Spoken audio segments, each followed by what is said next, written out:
अखंड ज्योति नवंबर 2021। शीर्षक है ब्रह्म सूत्र के भाष्यकारों की दृष्टि में ब्रह्म एवं जगत। ब्राह्मणों और अरण्यकों की सुविख्यात मान्यताओं का सूत्रीकरण वेदांत सूत्रों के रूप में किया गया है। महर्षि व्यास ने उपनिषदों के सार को पुराणों के अंतर्गत उन आध्यात्मिक एवं दार्शनिक विचारों के रूप में संकलित किया जो स्मार्त प्रस्थान तथा नारायणीय धर्म मूलक वैष्णव प्रस्थान श्रीमद् भागवत आदि के रूप में परिणत हुए। वे ही एक ऐसे महर्षि कोटि के व्यास थे जिन्होंने ब्रह्मसूत्र के समान अत्यंत महत्वपूर्ण वेदांत दर्शन पर महान ग्रंथ की रचना की। ब्रह्मसूत्र पर समय समय पर अनेक भाष्य लिखे गए तथा वर्तमान में 11 भाष्य उपलब्ध है। ब्रह्मसूत्र पर वैष्णव संप्रदाय के 12वीं शताब्दी के आचार्य रामानुज के विचारों को विशिष्टाद्वैत के नाम से जाना जाता है। आचार्य शंकर के अद्वैतवाद के प्रतिवाद के रूप में वशिष्ठाद्वैत का प्रचार एवं प्रसार हुआ। वशिष्ठाद्वैत के आचार्यों की ब्रह्म विषय धारणा शंकराचार्य की अपेक्षा अतिशय उदार प्रतीत होती है। यह दर्शन चित्त जीव अचित प्रकृति एवं ईश्वर से विशिष्ट होने के कारण ही वशिष्ठाद्वैत कहलाया। जीव एवं प्रकृति तो क्रमशः चित्त एवं अचित तत्व हैं। ईश्वर अंश से ही अंश है। दोनों में सेवक स्वामी का संबंध है। जीव ईश्वर के अधीन है और ईश्वर स्वतंत्र है। वशिष्ठाद्वैत में ब्रह्म एवं ईश्वर में कोई तात्विक भेद नहीं है। ब्रह्म से ही जगत उत्पन्न होता है और ब्रह्म में ही लीन हो जाता है। ये दर्शन का आधार ज्ञान कर्म एवं भक्ति है। वशिष्ठाद्वैत दर्शन में जगत उतना ही सत्य है जितना कि ईश्वर। रामानुजाचार्य के अनुसार जिसमें बृहत्तर गुण हो वही ब्रह्म है। बृहत्व का अर्थ है स्वरूप और गुणों का अतिरेक। निखिल दोषों से रहित असंख्य कल्याण गुणों से युक्त सर्वेश्वर पुरुषोत्तम ही ब्रह्म शब्द का अभिधेय है और वही जिज्ञासा का कर्मभूत है। ब्रह्म शब्देन स्वभावते निरस्त निखिला दोषो नवधिकातिश्यः संख्ये ये कल्याण गुणगणा स पुरुषोत्तमा विधीयते सर्वत्र। बृहत्तव गुणयोगेन ब्रह्म शब्दः बृहत्तः तवं च स्वरूपेण गुणश्च यात्रन्नवधिकातिश्यं सोऽयं मुख्यः अर्थः सा च सर्वेश्वरा एव अतः सर्वेश्वरो जिज्ञासा कर्मभूतं ब्रह्म। रामानुजाचार्य के अनुसार ब्रह्म सत्य है। वस्तुतः ब्रह्म निष्फल निष्क्रिय शांत निर्वध्य और निरंजन है। अर्थात ब्रह्म शब्द का तात्पर्य है समस्त दोषों से रहित समस्त कल्याणकारी गुणों का आधार पुरुषोत्तम। यही ब्रह्म सब जब माया से आच्छन्न हो जाता है तब ईश्वर कहलाता है।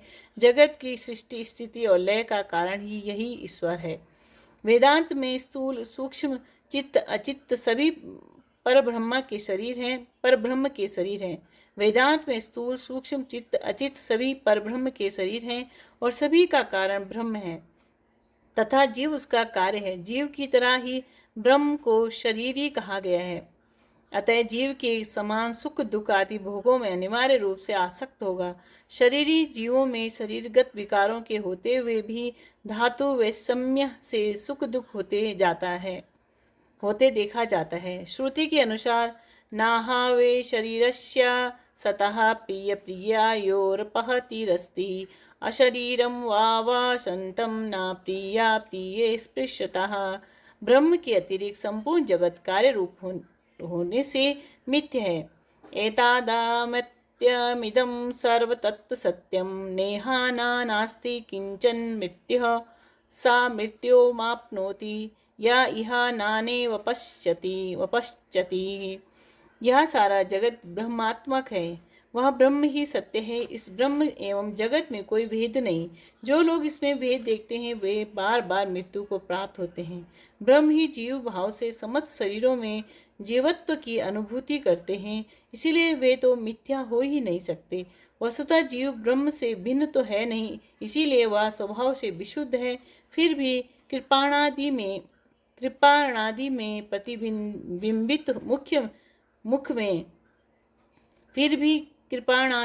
प्रतिबिंबित मुख में जैसे मलिनता आदि दोष दिखते हैं वैसे ही विशुद्ध जीव में भी दोष आरोपित होते हैं। इसलिए उसकी काल्पनिक अविद्याश्रियता भी होती है।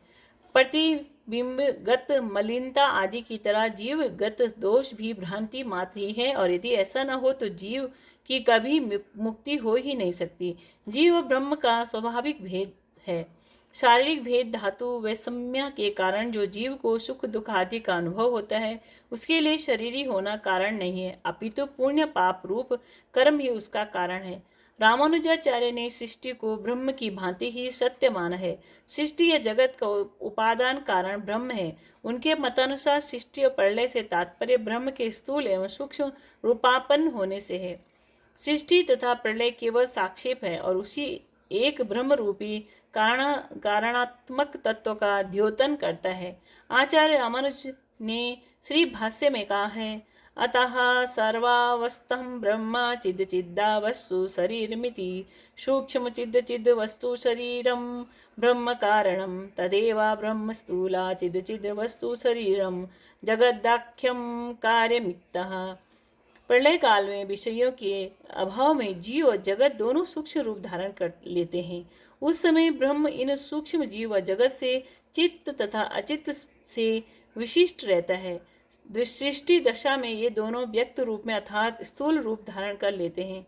फलतः इस अवस्था में ब्रह्म स्थूल चित्त तथा अचित्त से विशिष्ट रहता है। तात्पर्य यह है कि उत्पत्ति स्थिति और विनाशशील होते हुए भी जगत सत्य ही है। डॉक्टर सर्वपल्ली राधाकृष्णन ने रामानुज की सृष्टि संबंधी धारणा के विषय में लिखा है, जब प्रभु की इच्छा से सृष्टि की रचना प्रारंभ होती है तब प्रकृति सूक्ष्म अवस्था से स्थूल अवस्था में परिणत हो जाती है और आत्माएं उन भौतिक शरीरों में प्रविष्ट हो जाती है जो उन्हें उससे पूर्व के जन्मों में किए गए पुण्य या पाप कर्मों के अनुसार प्राप्त होते हैं। इस प्रकार आत्माओं तथा प्रकृति के संपर्क से मुक्त ब्रह्म व्यक्त होकर के कार्यावस्था में आ जाता है। डॉक्टर उमेश मिश्र के अनुसार पहले महत्व की उत्पत्ति होती है, इससे अहंकार उत्पन्न होता है, जिसके तीन भेद है, वैकारिक, तेजस्य और भूतादि। वैकारिक और भूतादि से 6 ज्ञानेन्द्रिय मन सहित और कर्मेंद्रियां उत्पन्न होते हैं। आर.डी. भंडारकर के अनुसार सृष्टि से पूर्व परमात्मा का शरीर सूक्ष्म रूप में उपस्थित रहता है तथा सृष्टि के समय यह विद्यमान जगत के रूप में विकसित होता है। इस संदर्भ में डॉक्टर दास गुप्ता का विचार है, कार्य कारण की केवल बदली हुई अवस्था है और इसीलिए जड़ और जीव रूप में प्रकट जगत जो ईश्वर की देह है, इसे केवल इसलिए कार्य माना है। यह कार्य रूप में प्रकट अवस्था के पूर्व ईश्वर में सूक्ष्म और निर्मल अवस्था में विद्यमान था। स्पष्ट है कि श्री रामानुजाचार्य कार्य की सत्ता कारण में निहित मानते हैं। रामानुजाचार्य की सृष्टि विषयक धारणा को डॉक्टर सर्वपल्ली राधाकृष्णन एवं डॉक्टर दास गुप्ता दोनों ने ही सत्य कार्यवाद आधारित माना है। रामानुजाचार्य सत्य कार्यवाद के सिद्धांत को स्वीकार करते हैं। प्रत्येक कार्य यह संकेत करता है कि उसका उपादान भौतिक कारण पहले से ही विद्यमान था। आचार्य वल्लभ ने ब्रह्म को सविशेष माना है। उनके अनुसार सविशेष श्रुतियां सोपाधिक या अपर ब्रह्म का ही नहीं अपितु मुख्य तौर पर ब्रह्म का प्रतिपादन करती है। वे ब्रह्म की कोई उपाधि नहीं स्वीकार करते, अतः ब्रह्म के औपाधिक रूप या धर्म संबंधी कोई प्रश्न ही नहीं उठता। ब्रह्म सर्व वेदांत प्रत्यय अर्थात समस्त वेदों का अर्थभूत है। अनेक रूपों का निरूपण करने वाली श्रुतियों से उसका ही ज्ञान होता है। अनेक रूप निरूप का ही सर्व वेदांत है, प्रत्ययो ज्ञानम ततः। आचार्य वल्लभ ने विशुद्ध ब्रह्म को ही उपास्य माना है तथा सविशेष और निर्विशेष दोनों ही श्रुतियों को ब्रह्म परक माना है। इन द्विविध श्रुतियों के आग्रह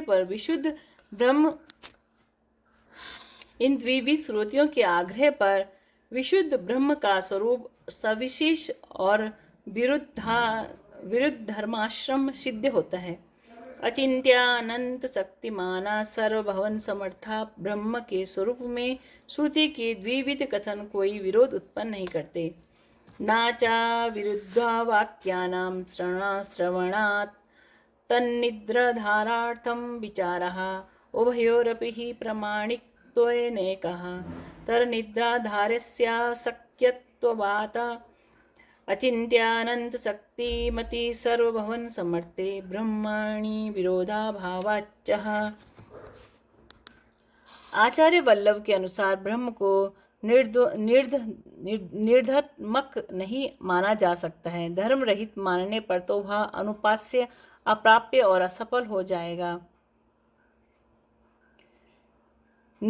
निर्धर्मकत्वे सर्वसामानुपास्ययो प्राप्यो फलश्च स्यात्। आचार्य वल्लभ ने स्थूल आदि वाक्यों में लौकिक धर्मों का निषेध कर ब्रह्म की लोक से विलक्षणता बताई है। श्रुति सर्वत्र लौकिक का निषेध और अलौकिक का विधान करती है। इस प्रकार जगद्वेद लक्षण्य अर्थात ब्रह्म की जगत से भिन्नता होने से ब्रह्म में लौकिक धर्मों का ही निषेध मानना चाहिए, तत्प्रकार स्वरूप धर्मों का ही नहीं।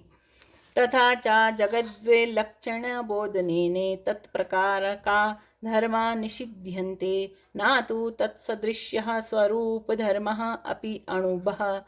ब्रह्म जिज्ञासा से ब्रह्म तत्व की जिज्ञासा होने पर जन्माद्यस्य यतः से उसका जो लक्षण प्रस्तुत किया गया है वह भी जगत कर्तृत्वादि रूप ही है। इसलिए ब्रह्म में अप्राकृत दिव्य गुणों की स्वीकृति श्रुति के सर्वदा अनुकूल है। आचार्य वल्लभ के अनुसार ब्रह्म परस्पर विरुद्ध धर्मों का आश्रय है। आचार्य वल्लभ के अनुसार ब्रह्म परस्पर विरुद्ध धर्मों का आश्रय है। वह एक ही साथ परस्पर विरुद्ध धर्मों का ही आश्रय बन सकता है, इसीलिए उसे अनंत मूर्ति कहते हैं। वह एक साथ विरोधी गुणों और क्रियाओं का आश्रय है, अतः उसे युक्ति से नहीं जाना जा सकता है। वह आत्म तत्व चित्त रूप है। वह चित्त रूपा परिस्थिति जन्य आगंतुक धर्म नहीं है, अपितु ब्रह्म का स्वरूप ही है।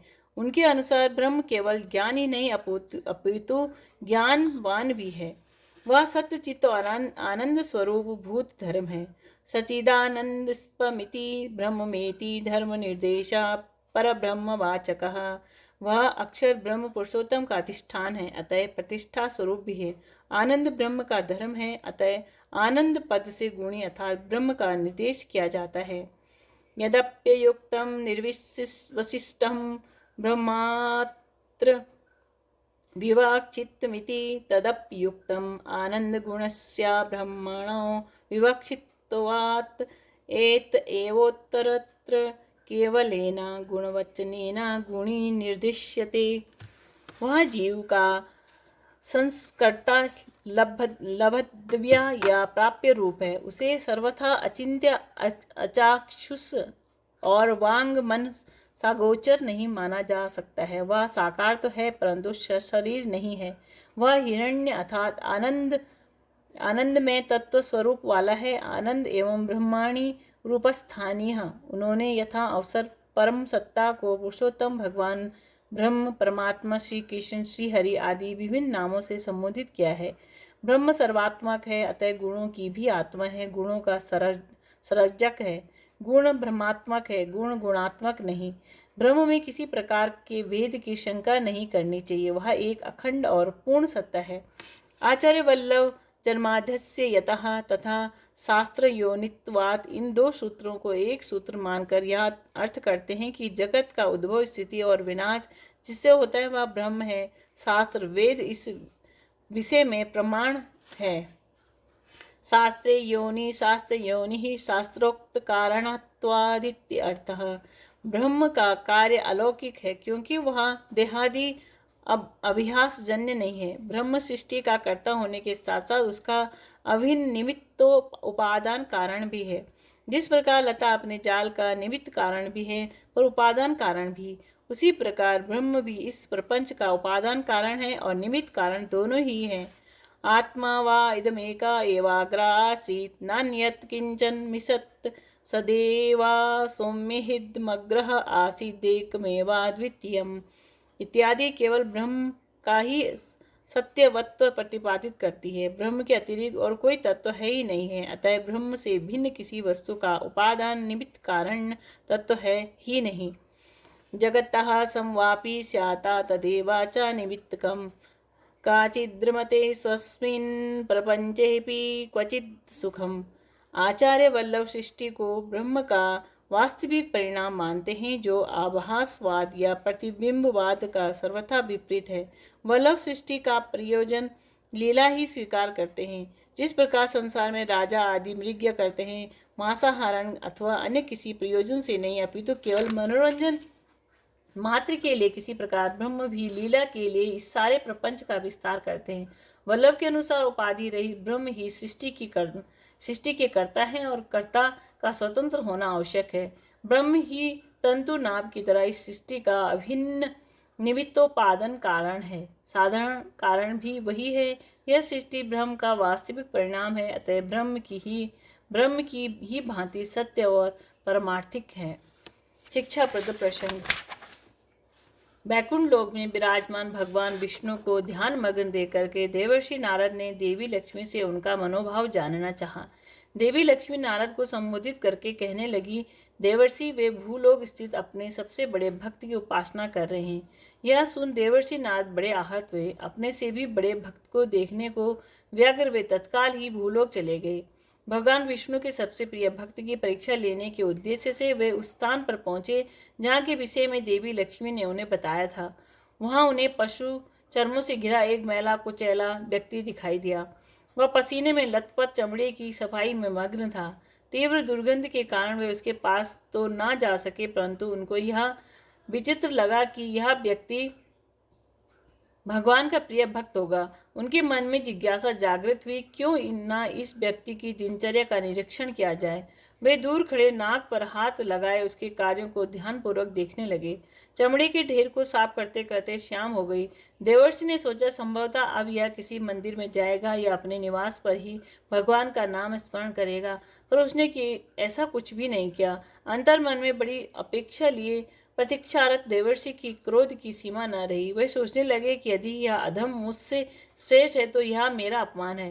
कई भक्त ऐसे होते हैं। अतः अंतः से आवाज आई, थोड़ी देर और इसकी गतिविधि देखनी चाहिए। अतः वे रुक गए। जब रात होने लगी तो उसने चमड़े का सारे ढेर को समेटा। जितना चमड़ा दिन भर में साफ कर लिया था उसे एक गठरी में बांधा, और जो चमड़ा साफ न हो सका था उसे एक और समेट कर रख दिया। फिर एक मैला कपड़ा लेकर सिर से पैर तक अपने पसीने को पोंछकर घुटनों के बल बैठ गया और हाथ जोड़कर भाव विभोर होकर कहने लगा, प्रभु मुझे क्षमा करना। मैं बिना पढ़ा व्यक्ति आपकी पूजा करने के ढंग को भी नहीं जानता। मेरी आपसे यही विनय है कि मुझे कल भी ऐसी सुमति देना कि आज की तरह ही आपके द्वारा दी गई चाकरी को ईमानदारी के साथ पूर्ण कर सकूं।